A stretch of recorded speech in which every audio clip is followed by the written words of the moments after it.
दाइ हेलो आराम हुनुहुन्छ एकदम कहाँबाट आउनुभयो तपाईँ आज धेरै वर्षपछि भेट गर्दा सन्चै हुनुहुन्छ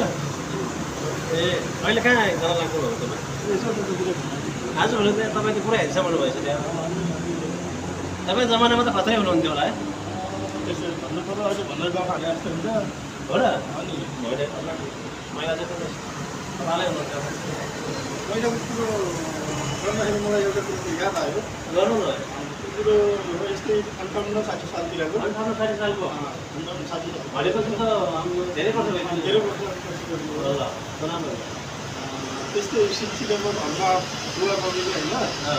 बुहारी चाहियो भनेर अब भनेर त्यो जमानामा थियो नि त अब केटीहरू चलान अब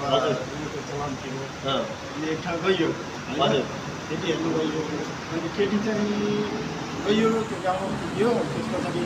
केटीको घरमा पुग्यो अनि केटी चाहिँ गाउँ माथि लेकमा बस्दो रहेछ लेकमा माथि लेकमा बस्दो ए रहेछ घर चाहिँ तल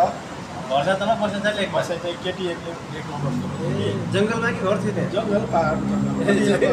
गाई बस्तु छ पालेर लेकमा बस्दो रहेछ ल केटीको बाबामा भेटियो गफसप भयो एकदम होइन अब केटी सबै कुरो भइसक्यो अनि भरे अब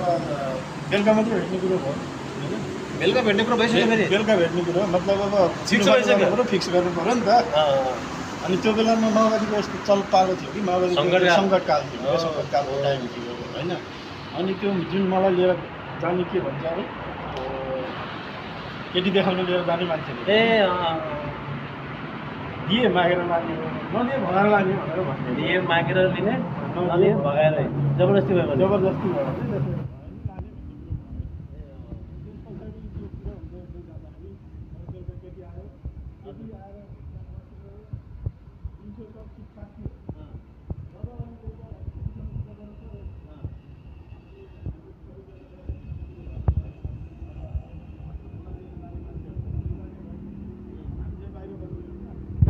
लास्टमा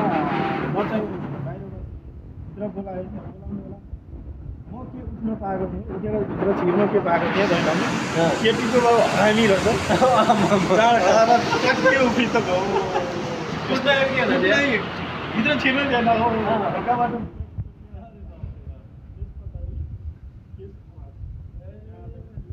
भनेपछि तपाईँ केटीमा गयो केटीको ये मैंने आज मतलब मैंने हेल्थ पर बोला था सबका पता चला है